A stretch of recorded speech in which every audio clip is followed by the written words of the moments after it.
Hey guys, Dan here, and this is TV News and Reviews. Welcome to week number 3, episode number 3, if you will.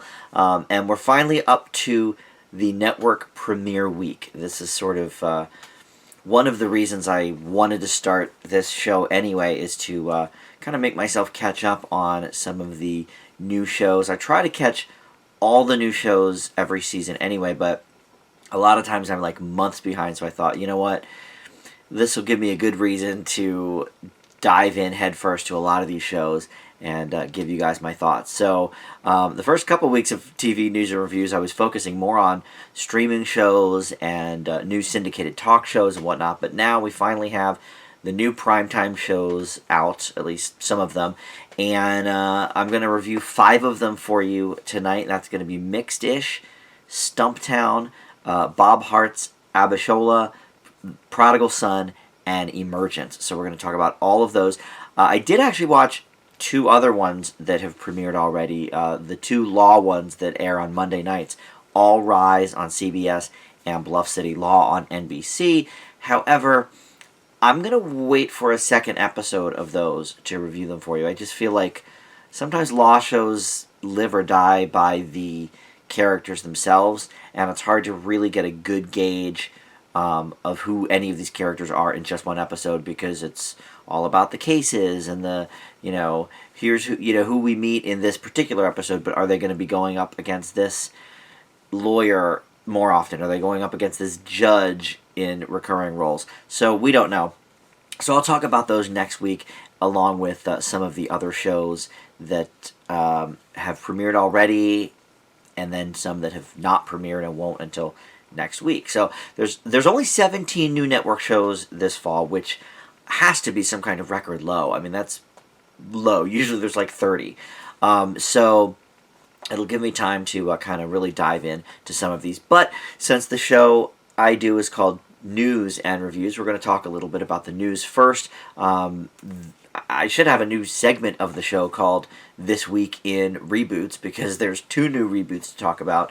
Just like last week we had a few, the Punky Brewster one, Saved by the Bell, Ghost Rider. So this week we've got a couple on the list as well. There's also a new anthology series, I believe it's coming to Fox, and we'll talk about that, about the music of Billy Joel, so that could be interesting. But first up, the biggest news, obviously, of the week on TV has been the Emmy Awards. That was on Sunday night. I was actually traveling on Sunday, and I downloaded the show, but I have not watched it in full. I've seen parts of it, and obviously I know who won the awards. But here's the thing with the Emmys anymore, is that for me personally, I don't actually watch a lot of the shows that are on that get the Emmy love, and that's no slight to those shows. I'm sure a lot of them are great, but back in the day it used to be a lot easier, because there were basically the 3 main networks. Sometimes Fox would get thrown a bone, and then HBO would get a lot of love, and my family never had HBO, so I saw all of those shows way later. Larry Sanders I just watched like 5 years ago, Sopranos I just watched like 3 years ago, but most of the big awards went to shows on the major networks. Cheers, Murphy Brown, The Cosby Show, all that kind of stuff. Everybody Loves Raymond, Frasier, Will and Grace. So now we have such a fragmented viewing audience, or things to view on different platforms. Most of the awards don't go to primetime shows. In fact, the only network primetime shows that were even up for the major awards was The Good Place, which tends to be up for a lot of awards every year. This Is Us, those are both on NBC. And then Blackish sometimes gets up for Best Comedy, but it did not this year. But Anthony Anderson was still up for Best Actor. So, those are all shows that I watch, so I can relate on that. But some of these, I either just don't watch them, or I'm like behind on seasons. Like Veep, that's up for a lot of awards, but again, don't have HBO. I never have. So I'm actually on season 4, I think, of Veep right now. So I can't really say how the season went, overall. Better Call Saul was up on AMC, okay, but I don't watch it till it goes on Netflix.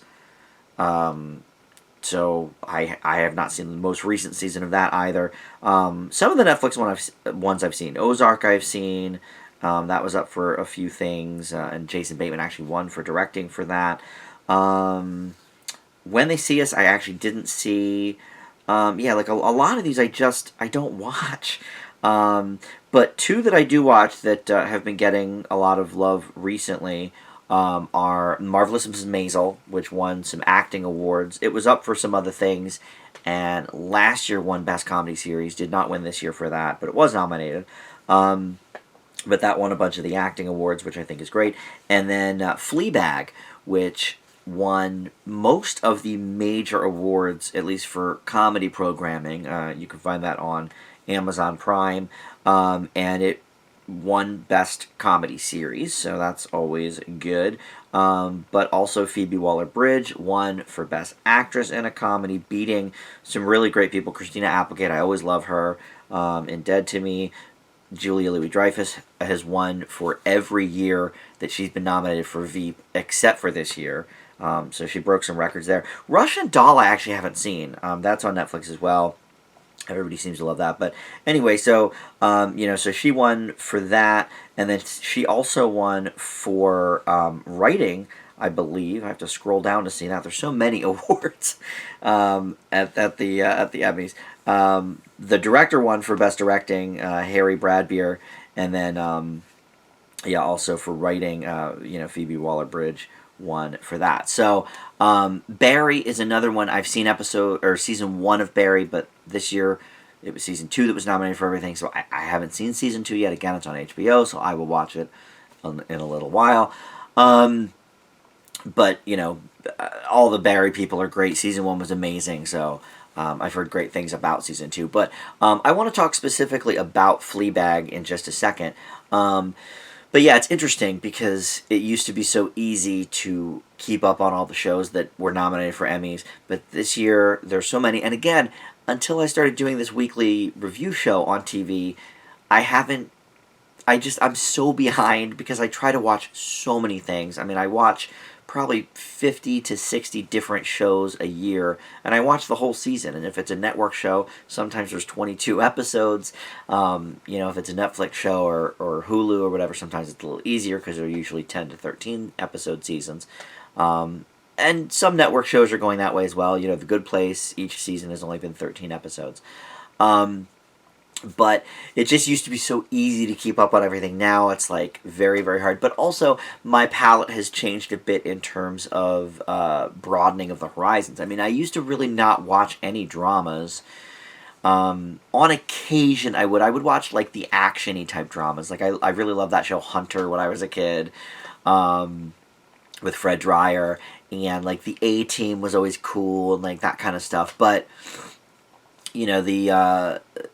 LA Law or even ER, like I never really watched those. So I would say I really only started watching the drama side of it when like Lost started getting real big. I didn't watch season 1 of that live, but I think all the other seasons I did. I caught up on season 1 on DVD right before season 2 started, and then I watched all the way through. But that sort of opened up a whole new world to me of television viewing, because then you've got, The Good Wife, which I love, and now I watch The Good Fight on CBS All Access. But then, Breaking Bad and Better Call Saul, and so I'm catching up on older dramas too. Like that's why I saw The Sopranos for the first time just a few years ago. Rescue Me, same thing. I saw that for the first time maybe 5 or 6 years ago, the Dennis Leary show. So it's a lot harder for me to follow all of the nominated shows. I hear Killing Eve is great. I would love to start watching that. And same with some of the more limited series. I heard Chernobyl was really good. So anyway, it's all it's all a process, and it's hard to sort of suss out what is the good from the bad. That's why I do try to always watch the network offerings every season, but now with this review show every week, I want to start watching more Netflix stuff. And I mean, I watch a lot of that stuff, but again, I'm like behind. Like I'm 2 seasons behind on Orange Is the New Black, and I'm on Shameless season 4, I think, because I don't have Showtime, so I've just been sort of watching it from Netflix. And I'm not much of a binger. I try to watch I watch 2 episodes at a time. I don't do 1 week, one per week or whatever, but I try to watch 2 at a time, to sort of give me a good taste of it. And then I'll watch all of my shows and then cycle back through. So it'll take, 3 or 4 weeks to get back to that particular show, which people think is crazy, but that's how I do it. I just don't like the binging thing. I think you get so much of it and then you're empty. You're like, well, now what am I gonna watch? You have to find something else that you hope you like as much. But anyway, so I want to talk about Fleabag specifically because after the Emmys, Phoebe Waller-Bridge said that there will be no season 3 of Fleabag. It is over. It's ending with season 2 after just 2 6-episode seasons. So there's only 12 episodes of Fleabag, which is no surprise really because America seems to be the only country that knocks out these 22 episode seasons. A lot of other countries, especially the UK, 6 episodes is the norm for a season. And so if you only run 2 seasons, then yeah, you're only going to have 12 episodes. I do think that that season 2 of Fleabag wrapped up perfectly. I really, really enjoyed that show. I'm not sure if it's my favorite show that I've seen this year in the comedy realm. I think The Good Place is excellent. Again, Barry, I like season 1, but I haven't seen the season that would have been nominated this year. I'm a big fan of a lot of these shows that sort of get overlooked by awards. Like, I loved The Middle. I thought that was a really, really good show. I enjoy The Goldbergs a lot. That never seems to get any awards attention. So, I don't know. I think the most recent season of Will and Grace was really good. And there was some, really, dark episodes, too, that, about... One was about Grace getting raped at camp, 30 years ago or whatever. That was a really, really intense episode. And, it's on NBC and it has a laugh track, so that's out. We can't talk about Will and Grace. I think that's a shame, because I think there's a lot of good shows that are still on network television. But not to take anything away from Fleabag, I do think it's a great show. It is brilliantly written, so I can see why she won the writing award for that. But I do think it's interesting that with all the accolades, she has decided, you know what, I'm done. I'm going to walk away from this at the top. And she made a statement as well, which I'm not sure if I have that or not, on, basically just going out on a high. And, why sully the show or whatever. She didn't really, say that specifically, but that was basically the intent of, this is why we're not going to do that. And that was sort of just announced at the Emmys. So I think that's very interesting. But she did just sign a huge $20 million development deal. So she'll be, doing all that kind of stuff. But so here's what she said about the show, which, by the way, I didn't realize she was an executive producer on Killing Eve as well. So obviously she's getting accolades for that show. But she said it doesn't get higher than this. It feels like the perfect way to say goodbye. And I honestly can't deny that, I mean, I think she's just, it was such a good show, so well written. But to me, I feel like that is more of a mini-series, I mean, 2 6-season episodes, to me, is a mini-series, not a series. I mean, you put all of it together, and it's not even quite 6 hours of television. Very few shows that are successful have less than 12 hours of runtime. But I don't know. I mean, you look at Fawlty Towers, the classic John Cleese show from I guess the late 70s, right? Or maybe one season in the 70s, one was in the 80s, because I think they took a 3-year break between seasons. But yeah, so I mean, that's very interesting that she has decided to do that. But she's got this new development deal, so I'm very interested to see what she's going to bring to the table next. It's hard, with these new and young-ish voices. You don't know what the future's going to hold. I mean, you throw all this money at them, and it's like, Sometimes they stall out, sometimes they do great things. So it's hard to tell. It will be very interesting to see, what happens with her new deal and what kind of shows she's going to be bringing us. So that's my piece on the Emmys and on Fleabag. So up next, I want to talk about this Billy Joel anthology series that has just been announced. It's through MGM Television, and they're basically doing. It's going to be called Scenes from an Italian Restaurant. It's going to feature episodes based on lyrics and characters from a lot of different Billy Joel songs. So it's not going to be like all about the Italian restaurant and the characters Brenda and Eddie in that song, but it's going to be an anthology, which is, of course, when every episode is with a different cast and different characters, and a lot like Twilight Zone is an anthology series, and now the hot thing is anthology seasons.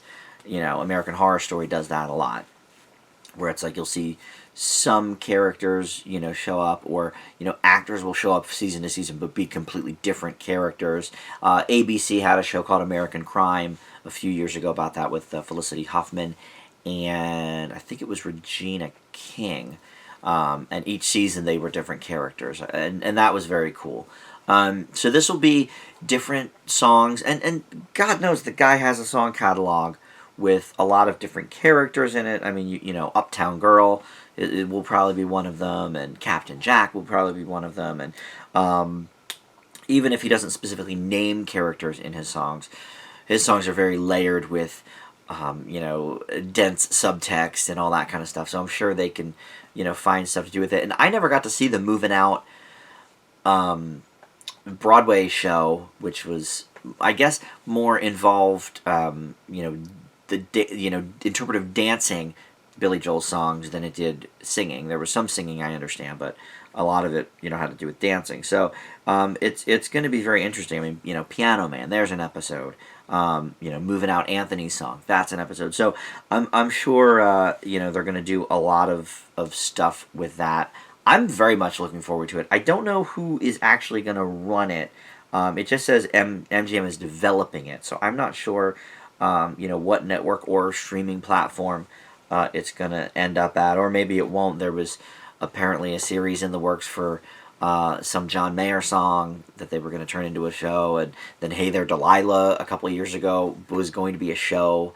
So sometimes these things fall on the ground, but I think it's a very interesting concept, and I would love to see other bands' music take hold in that way. I mean, I don't know, not to go off on too far of a tangent about the music industry today, but I don't think there is a ton of songwriters today, at least in pop music, that focus on storytelling. I mean, there's a lot of good songs out there, sure, but I mean, when you think about the music of like John Mellencamp or Tom Petty, or Bruce Springsteen's an obvious one, or Elton John, or a lot of those people, David Bowie. There was real stories behind the songs. I mean, Green Day has done that, and that's why American Idiot was such a successful show on Broadway. So it still does exist in some ways, but I think it would be really cool to tackle certain other music catalogs as well, to sort of mine them for the potential of anthology shows, or even a standalone show, with a continuing theme. So I don't know. It might be very interesting. We'll see what becomes of that. Hopefully in the next few months. But I think it's cool that he's given permission to do that with his music. I love those kind of. They call them jukebox musicals, like Mamma Mia does the songs of ABBA, but they weave it into a story together. And I mean, the Mamma Mia movies themselves aren't all that great, if I'm being honest. But I like the concept of it. So I'm intrigued about that, and I think there's definitely more artists that could be mined in that way. Okay, so the other thing, just real quick, is reboots. I guess every time I should end the news with reboot news, because every week there's new reboot news coming out, and this week I've got two for you. The major one that's sort of being touted at the last few days is that Walker Texas Ranger is going to be rebooted, and that is going to be with Jared Padalecki. He's been on Supernatural now for, well, this will be the last season about to start. I believe it's 15 years of Supernatural, which is astounding to me. I'll be honest, I watched the first two seasons of Supernatural, um, and it was fine, it was okay, but even after two seasons, it seemed sort of repetitive. So I don't know how they've kept it going for 15 years, but the fan base is rabid. I can't deny that. So I think it makes sense. You know, he's a Texas native, Jared Padalecki. He spent a lot of time there growing up. So I mean, he's probably right for the role. I never saw the Chuck Norris Texas Ranger. I mean, I've seen clips. As a huge Conan fan, one of his recurring bits, probably 15 years ago, was the Walker Texas Ranger lever. He had a lever on his desk, and anytime he would pull it, they would show a clip from Walker Texas Ranger, and out of context, the clips were hilarious. So I've seen that, but I have not seen the actual show in any full episodes. But I'm sure for the people that are fans of it, and for the people that like Supernatural, I'm sure it will be a home run. I mean, it makes sense to me. No word yet whether Jensen Ackles is going to be it, but it's CBS Studios that is doing the reboot, which makes sense. I don't know if that's something that will end up on their actual network or on All Access. All Access seems to be a little bit more for the fringy stuff, Star Trek, not Mission Impossible, but what am I thinking? Star Trek and Twilight Zone. And then they put the Good Fight there, which was a little surprising, since the Good Wife ran on their flagship CBS station. But this could go either way. But I feel like most of their reboots go to the airwaves. You've got Magnum PI on right now, MacGyver, Hawaii Five-0. CBS is not shy about rebooting old series, believe me. So I could easily see it going on their main CBS network. So we'll see. Then the other one is 30 something, which MGM is doing, along with the Billy Joel anthology. So MGM doesn't have a network really, so they're gonna make it and then shop it around, I guess. But this is 30 something, and that originally aired on ABC in the late 80s, early 90s. And here again, I mean, this was a drama of about relationships and about baby boomers and their families and work and stuff. I was like 12 when that show came on, so I couldn't have cared less. And I've never seen it, since it's not like it airs in reruns or anything. The DVDs probably exist, I don't know. And I do enjoy buying DVDs of shows I've never seen if they're cheap enough. Get the whole series of such and such, The Bionic Woman for $30. Okay, cool. I've never seen The Bionic Woman, but it ran for a while. It must be good. So that's kind of my logic. But I don't know. 30 something I never got around to. But apparently that is going to take the children from the original characters and make them the focal point, because now they are in their 30s. They're 30 somethings. And then that also leaves the door open, of course, for Timothy Busfield and the other old cast members to reprise their roles as the parents or what have you. So I think that could be interesting as well. I don't mind watching reboots of shows I've never seen, by the way, because I do watch the Magnum PI reboot, and I never watched the Tom Selleck Magnum PI. I was a little too young for it, and I mean, that was sort of action-y, I guess, in the same vein of, like, Hunter. But I just never watched it. But I do watch the new version because I like the cast. And it's fine. It's not one that I'm, like, telling my friends, oh, you gotta watch the latest Magnum PI. I just kind of watch it, and I'm like, okay, that was a good episode, whatever.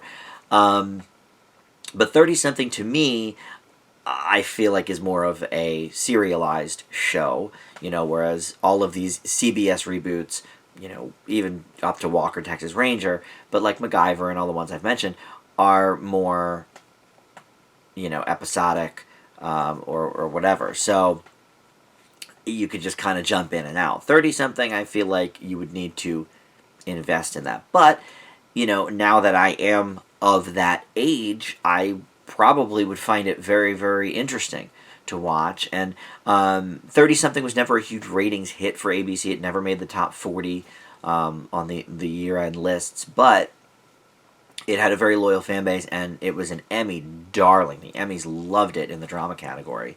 And, really, I guess, was the first show to take a frank look at that sort of lifestyle and that age group of that generation, I should say.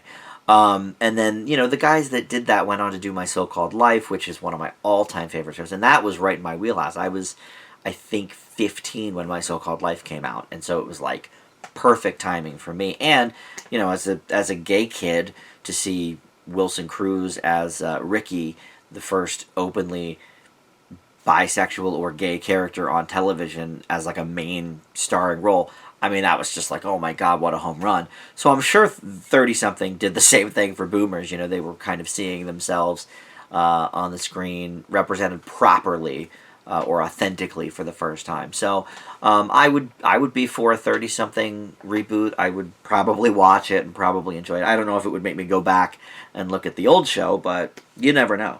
All right, so now we're going to get to the review portion of the show. And like I said at the top, I've got 5 new shows to review for you, all on major networks. And I think, does it run the game? Well, no, there's no Fox represented here.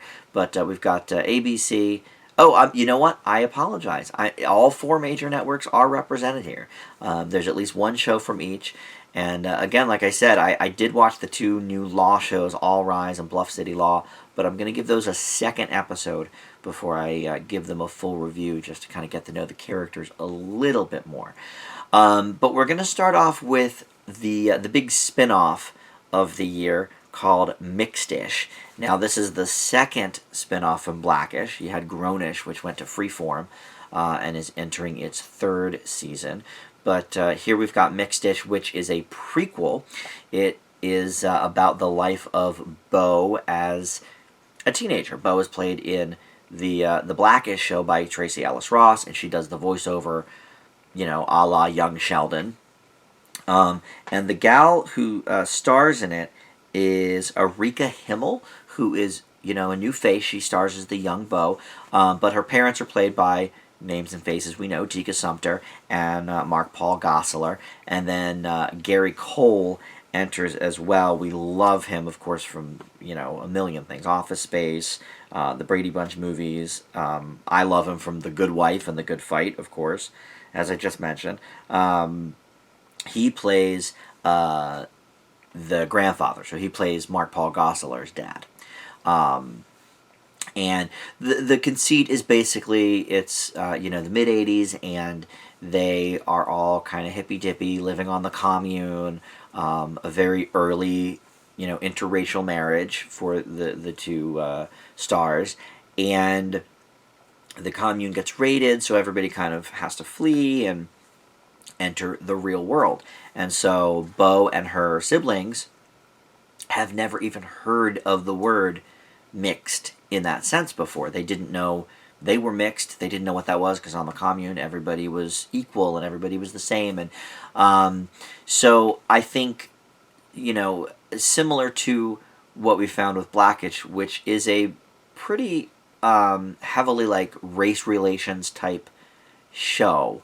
I think it explores a lot of things that are going on in the world and in society with black people versus white people. Not versus, but just sort of the distinctions. And in Blackish, I think it's a little bit, tongue-in-cheek sometimes. The white people at Anthony Anderson's job are sort of caricatures of, people. But at the same time, I'm sure it's not that far off in some offices.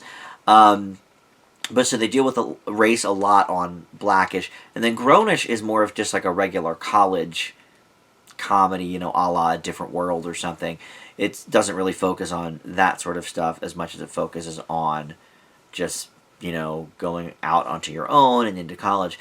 So Mixed-ish, I think, is going to be probably more the former than the latter. I think they're going to take their cues more from Blackish and make the whole race thing a very maybe not as hot button an issue as they do in Blackish, but certainly they're going to delve into the societal norms in the '80s and being in a mixed family, which I think is awesome. I think it's very I think they can get some very interesting things out of that. Now, this was originally supposed to be an episode of Blackish as sort of a backdoor pilot for Mixed-ish, and they decided to shelve it as a Blackish episode and make it the pilot of Mixed-ish, which is why the first 2 minutes of Mixed-ish is the gang from Blackish, the Johnsons, sort of talking about, let me tell you my history, kids, and that kind of thing.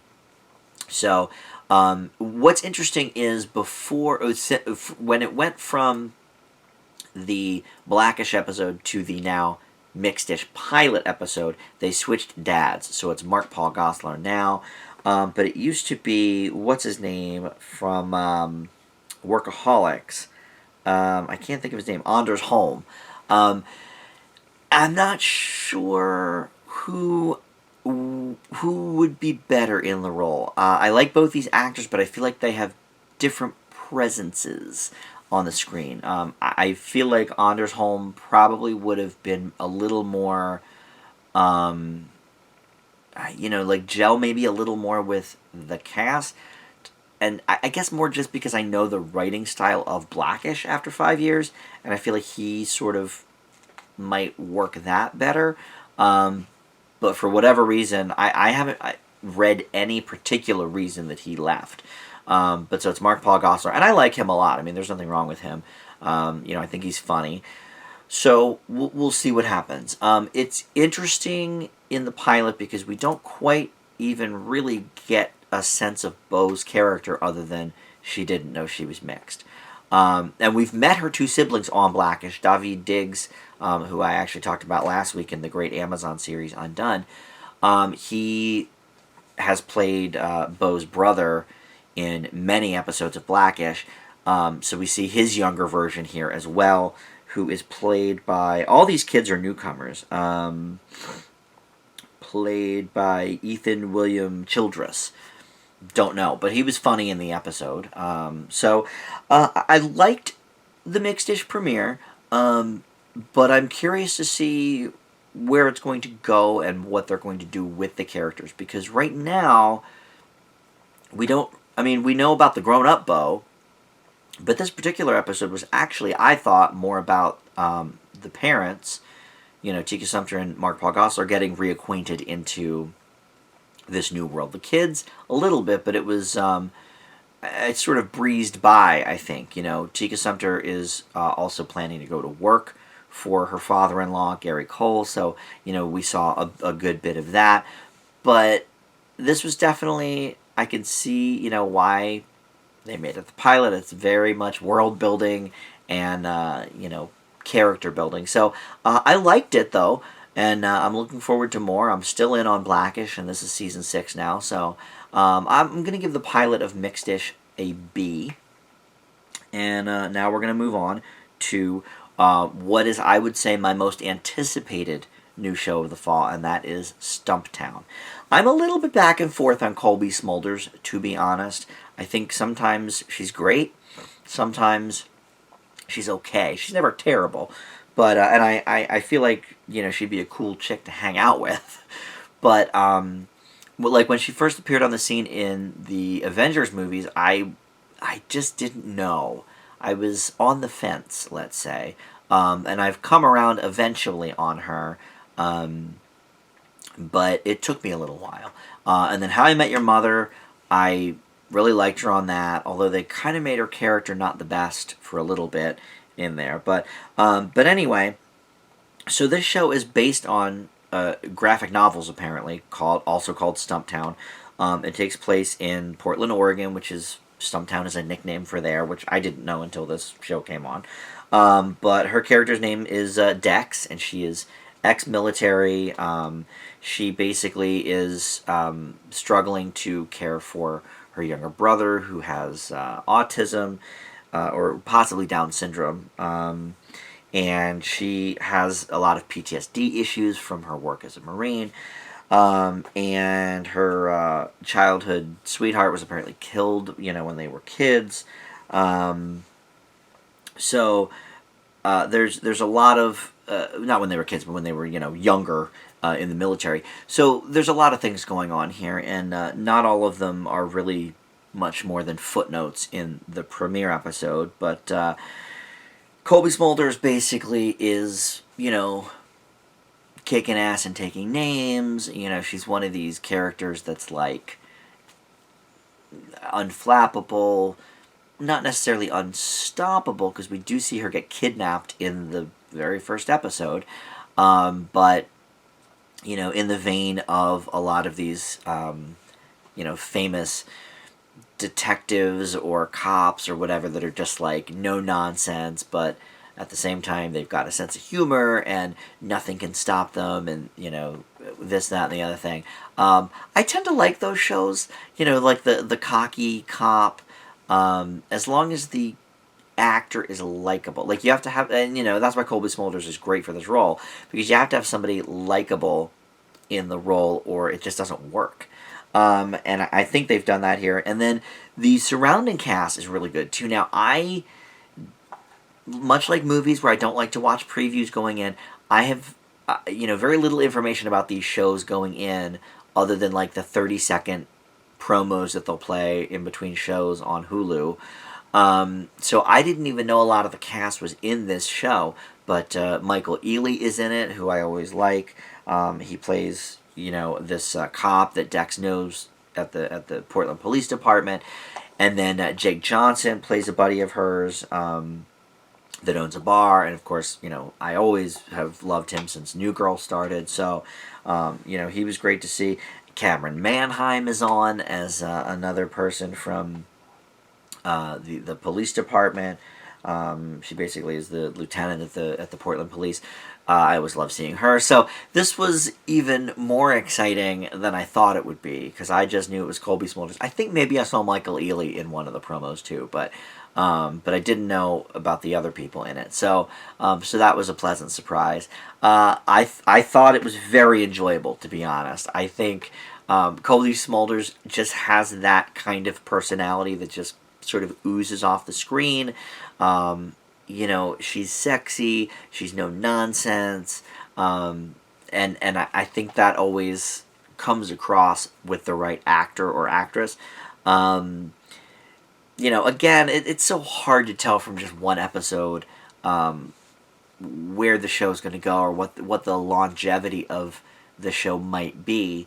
Obviously, everybody that's involved in a show hopes for a 10-year run. Or in Mariska Hargitay's case, 21 years for Law and Order SVU. But I feel like this could crash and burn if people don't watch it.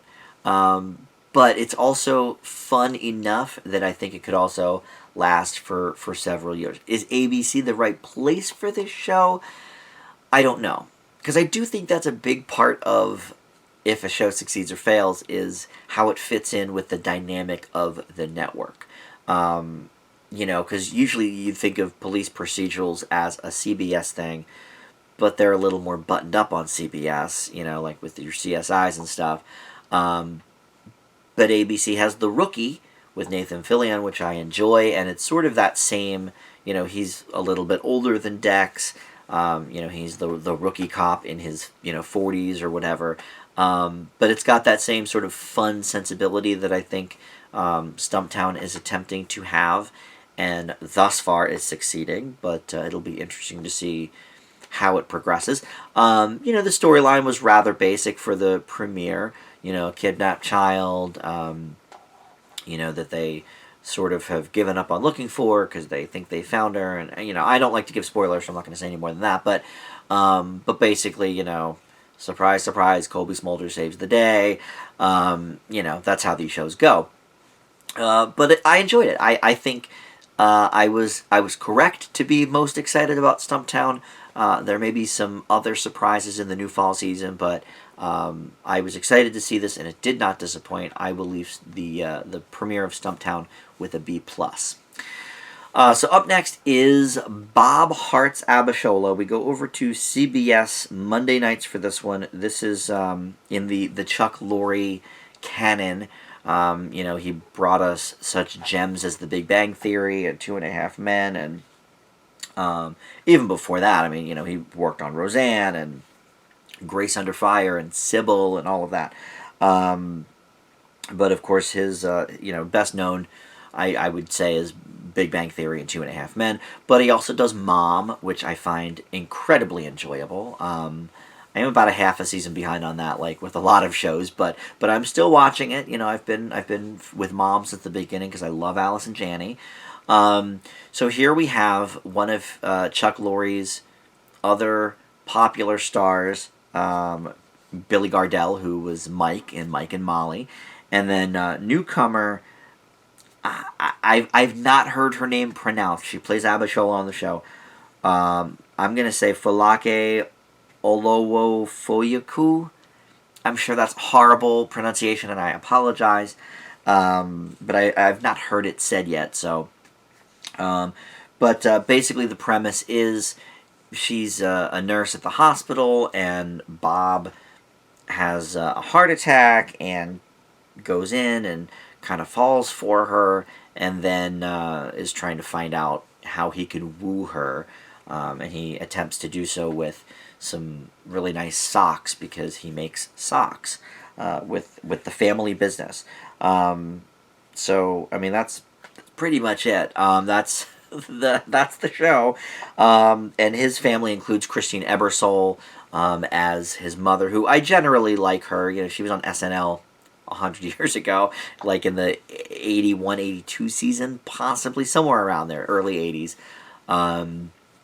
And then she was on the Hogan. Well, she wasn't actually on the Hogan Family. She was on Valerie, the precursor to there, and she's shown up in Will and Grace episodes, and she's done great things on Broadway. So she's always enjoyable. And then Matt Jones is in it as well, which another Chuck Lorre guy. He was Baxter in Mom, so he's got the Lorre pedigree. So that's basically the premise of the show, and then we also meet Abishola's family a little bit, which she lives with, in a small apartment. She has a son, and her dad lives with her, and so I wasn't sure what to think about this show going into it. It's a multi-camera sitcom, which means there is a laugh track, and it's Chuck Lorre, which means there is some, bathroom humor and kind of lowest common denominator type humor. I give up on most of his shows after a while. Big Bang Theory I watched for about 4 or 5 years. Two and a Half Men I watched for probably 3 years. Mom is the only one I've watched for as long as I have. So, I don't know. I don't know if I'm a Chuck Lorre fan. I think what he does is pretty basic. I think, a lot of the shows that he has out are not groundbreaking. I think Mom is interesting in the respect that it tackles very heavy issues because, they're all recovering drug addicts and alcoholics in that show. So I think there's some dynamics there that are explored more than in your conventional sitcom, and I like that. Big Bang Theory, Two and a Half Men, these are shows that, definitely have some funny punchlines occasionally, and sometimes, a lot of good punchlines in an episode, but none of them are very groundbreaking, let's just face it. They succeed so well and they're on for so long because they're very, very mass appeal. Would I like The Good Place to be on for 12 years? Sure. Would I have liked, I don't know, Happy Endings to be on for 12 years? Absolutely. but instead we get Big Bang Theory. So how does Bob Hearts Abishola sort of stack up with those, or even how is it on its own? It's not great, to be honest. I mean, I like Billy Gardell, I guess more as a person than as a character. I mean, he's basically the same person as Mike from Mike and Molly. Mike was a cop. This guy's a sock salesman. But it's sort of like the difference between Kevin James on King of Queens and Kevin James on Kevin Can Wait. I mean, they're kind of the same character, you know? And again, Kevin James is a likable person, and I loved King of Queens. I thought King of Queens was a great show. The Kevin Can Wait was not. But, so, you know, Billy Gardell's basically playing the same character, and it's funny because as I was watching this show, I thought, well, this is pretty similar to Mike and Molly's first couple episodes, where he's trying to get Molly to notice him and all this. So that's as basic as it gets. I like the wrinkle of Abishola and her family, and the actress playing her is funny. There's no doubt about that, and I like that we see her family in the pilot. I like that that they're not even talking English and we're having subtitles on the screen. That is not Chuck Lorre, you know, specific. That is not what I think of when I think of a laugh track sitcom. So I thought that part was kind of groundbreaking and cool. But the problem is, you know, Bob's family is all basically just kind of losers, not funny. Christine Ebersole, by the way, is only like, I don't know, 10 years older than Billy Gardell, maybe not even.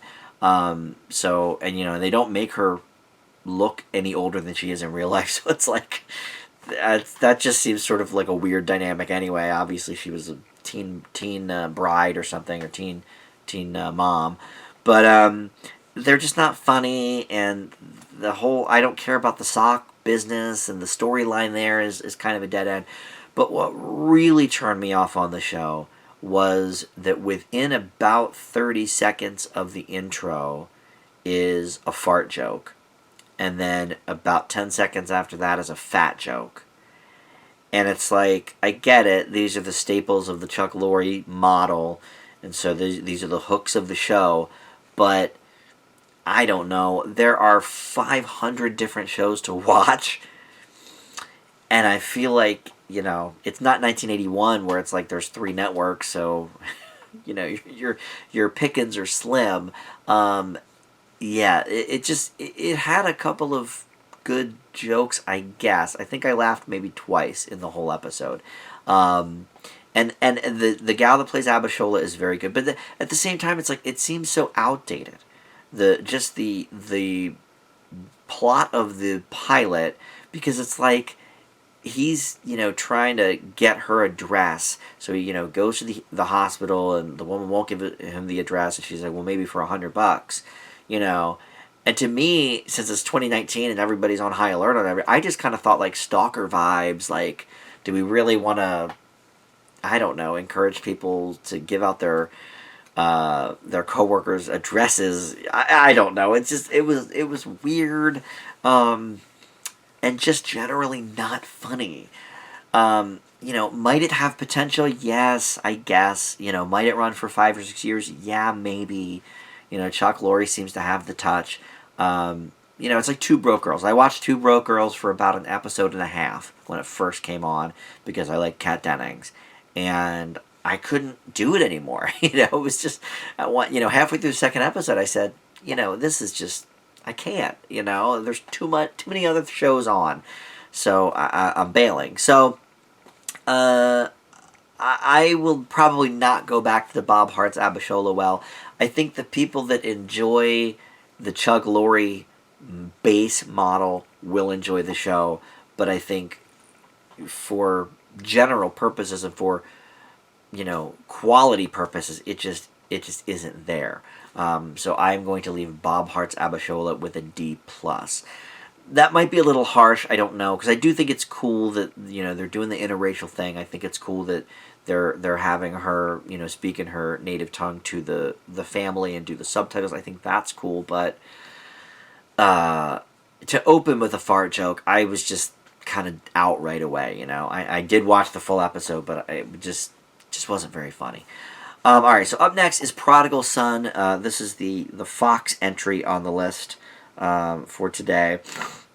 And basically, it's it's another procedural, but it's a little bit different. The twist for this one is the Michael Sheen character is a famous serial killer called the Surgeon, and his son is basically a. Sorry, I had a little eye itch there. His son is basically a guy who searches out patterns in serial killers and stuff like that. There's a particular name that they use for that, and I can't seem to find it. Oh, profiler, that's what it is. So he's a profiler, and he basically he was with the FBI for a while, got fired, and now he's working as a profile with the NYPD to try and figure out who done it, basically. And all of a sudden there's a copycat killer, and they are copying his father's crimes, or at least one of his crime sprees back in the day as the Surgeon. So that's sort of the twist on this. I was kind of excited about this show because I like Martin Sheehan a lot. That's not his name, right? Is it Martin? It's not Martin Sheen from The West Wing. Michael Sheen. There you go. Michael Sheen from Frost Nixon, and he had a stint on 30 Rock for a little while, and just a great actor. He's done so many things. And he's done a lot of British theater and that kind of thing. So likable guy. So I was like, okay, cool. He's going to be a serial killer. The son is a detective. Like, I'm in. This sounds great. And the parts with the two of them are pretty great. And then you also have Bellamy Young, who was on Scandal, which I enjoyed greatly. Scandal's another show. I feel like if the Emmys, were still giving things to network series, I thought Bellamy Young was great in Scandal as the president's wife. And I think she became president in a later season. I gave up on that after about 6 years. But so she's in it as well.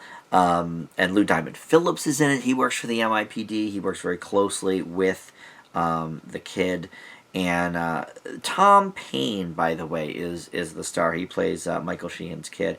He was in The Walking Dead, which I didn't watch, so I don't know him really from anything. This is the first time I think I've seen him. Scrolling down he was in a show called Waterloo Road for 32 episodes, which I've never heard of.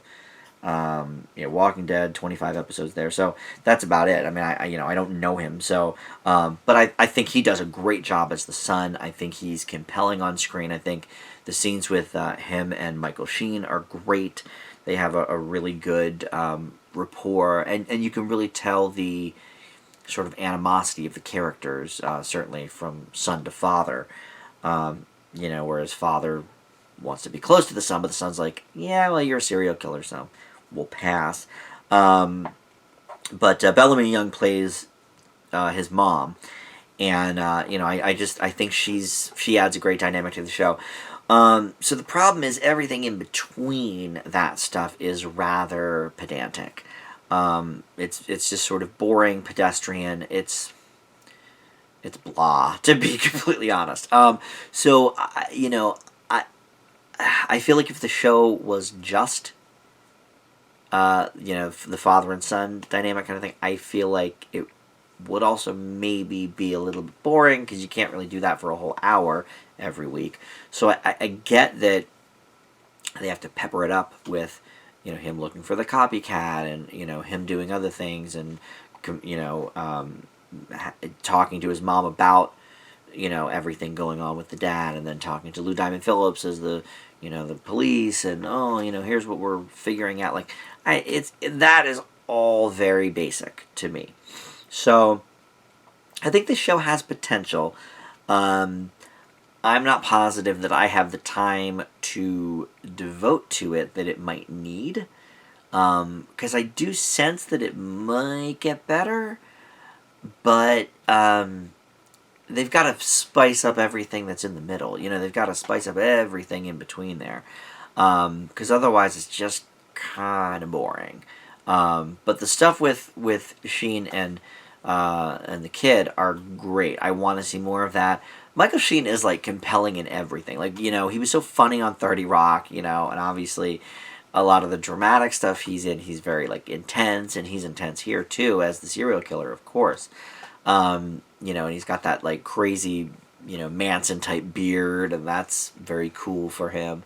You know, he definitely, he looks like he's having a lot of fun with the role, and that's what a show like this needs, because I think it needs to not take itself too seriously, because then you're doing like Silence of the Lambs kind of stuff. Like, you know, if you're gonna have a show about a serial killer, and it's not, I don't think they want you to get behind him as a serial killer, but you have to be somewhat likable. It's kind of like that Ted Bundy movie they did on Netflix with Zac Efron. It's like, you know, when you heard that casting, it was like, oh, Zac Efron's going to be a serial killer. That's weird. But then you learn, like, oh, right, but Ted Bundy was kind of attractive. That's how he got all the women, you know, to kill. Then it kind of made sense. So I think, you know, there's definitely some of that here in Prodigal Son. But I think the in-between stuff just needs to definitely improve. I will leave Prodigal Son with a C+. Again, I think it certainly has the potential to get better, but I just don't know if I am along for that ride, just because I think there's so much else to watch. So we're going to close with a show I had actually not heard of. I saw no ads for this leading up. And again, I only watch Hulu, and, well, Netflix doesn't have commercials, but I do watch Netflix. But, you know, CBS All Access, but of course that's only commercials for CBS shows. And then Amazon Prime, usually they'll have a commercial for one of the Amazon Prime shows at the beginning. So Hulu's really the only place I get commercials these days. So if Hulu's not really touting it, or at least not on the shows I'm watching on Hulu, then I don't see it. But I saw that this was on the fall TV list to watch, and, you know, I'm trying to watch everything, so I said, all right, well, I'll give this a shot. It's called Emergence, and it's a mystery, thriller, sci-fi, drama kind of thing, and it stars Allison Tolman, who I like. I liked her in Fargo. I've seen her in a few things, actually. She was in Fargo, and what else have I seen her in? Well, she was in that movie Krampus. I don't really remember that too well, but she was in that, I guess. She was in that Downward Dog show that was on like 2 summers ago that didn't last very long, but she was likable in it. And she's on Good Girls, which I love that show. So I've seen her, you know, in a few different shows and have enjoyed her. This is certainly more akin to her role in Fargo. It is not maybe as crazy serious as that was, but she plays a cop, so, you know, there's the Fargo connection there. But it takes place in Long Island. Basically, in the first scene, there's like this big plane crash accident type thing, and so she goes out to investigate it, and you know, it just is weird. Like, there doesn't seem to be any crash stuff, but, you know, it was seen, and so this girl appears that supposedly was on the plane, but she doesn't have a scratch on her. And who is this girl? What's her deal? They can't figure it out. So Allison plays Joe Evans. So Joe takes her in for the night and says, okay, you know, we'll figure this out in the morning. We'll just sit tight, you know. But this girl doesn't know what's going on. She does take her to the hospital first, but the girl, you know, has no memory and can't figure it out. So there's all this mystery surrounding her. And the other people in the show include Donald Faison as Joe's recently ex-husband. And then Clancy Brown, who you might not know from his name, but he's been in a bunch of stuff. He was in Thor Ragnarok, and he was in Shawshank Redemption and the HBO show Carnival, and he's played Lex Luthor a bunch of times in different things. So you would definitely probably know him to see him, but he plays the father of Joe, and he was you know, in the one of the first responders in the September 11th attacks, and so he's got this, you know, firefighter background. She's got the police. So So they've, got this strong family trying to figure out this mystery of the girl. And that's kind of all I can really say without going into spoiler territory. But I'll say this, for not knowing anything about the show going in, I was definitely hooked. Hulu actually offered a preview of the first few minutes before it aired, like the day before or something. So I watched that just because I'm doing the news and review show, and I thought, okay, well, that's a new show, I may as well check it out. And I figure, well, if the first few minutes hooks me, then cool, I'll be excited to see it. And it definitely did. It really hooked me good.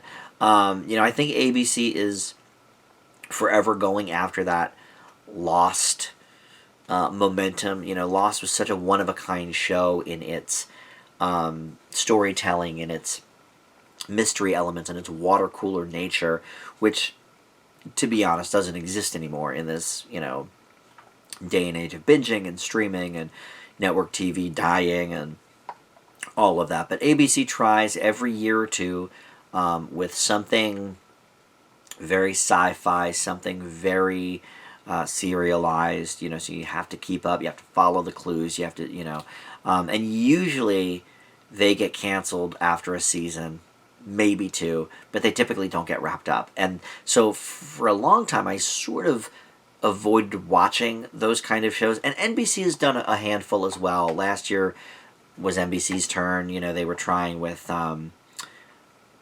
show, and Manifest. I was going to say, I watched it for about 4 episodes, but the acting was terrible, so I had to turn off of that. But, it's in that same vein, they all involve planes, too. They all involve plane crashes, don't they? Well, I guess there wasn't a crash on Manifest. They just landed, and it was, 4 years later or something.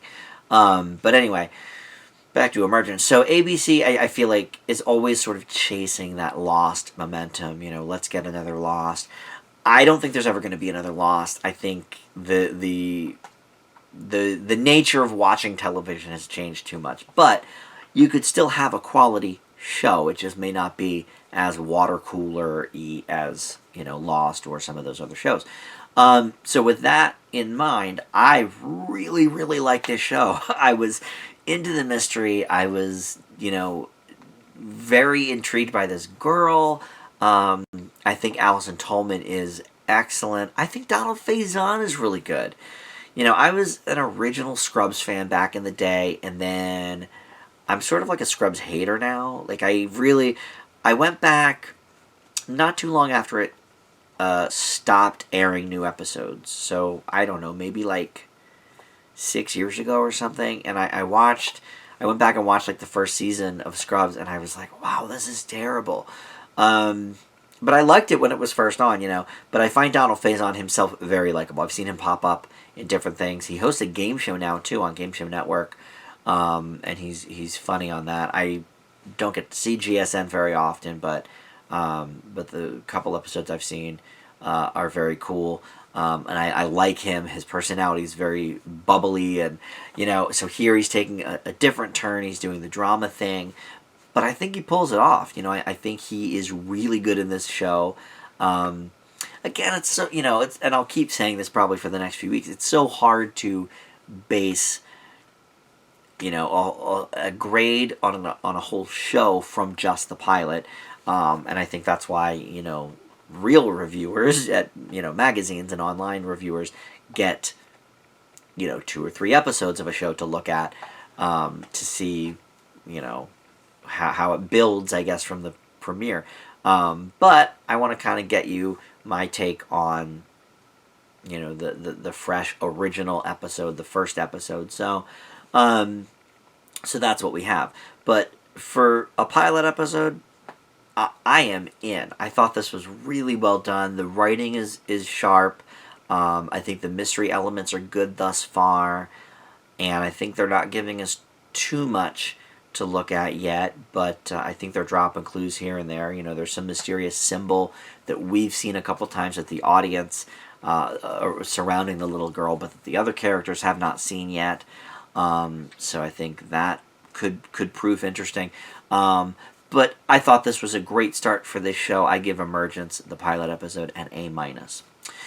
So that is going to wrap it up for TV news and reviews for this week. I honestly could have watched more because there's more pilots that were out there this week. But I think, 5 episodes a week is probably good. So next week I'll definitely talk about these lawyer shows, All Rise and Bluff City Law. And then there's a lot of other things. There's the NBC Thursday sitcoms. I believe there's another new sitcom or two on CBS. There's the Carol's second act with Patricia Heaton, and the Unicorn as well, with the gal that played Gina on the last season of The Connors. And I believe that's comedy as well. So a bunch of new comedies to watch. There's the new lawyer shows. Stumptown was the one I was most excited for this year, though. So I'm glad that was in the first batch of new shows, the first week of network premieres. So that is going to do it. Check out everything else on my channel. I've got so many things up now, most of them involving TV, some of them involving food or Disney movies, but most of them involving television. Yeah, let me know your comments below. Let me know what you thought of any of these shows. Maybe you loved Bob Hearts Abishola and I'm an idiot. Anything's possible. If you're a Chuck Lorre fan, I bet you probably did. You probably did love it. And that's okay. Just was not my cup of tea. When you open a show with a fart joke, I'm out. But that's going to do it. Thanks so much for watching. I'll see you next time. Bye.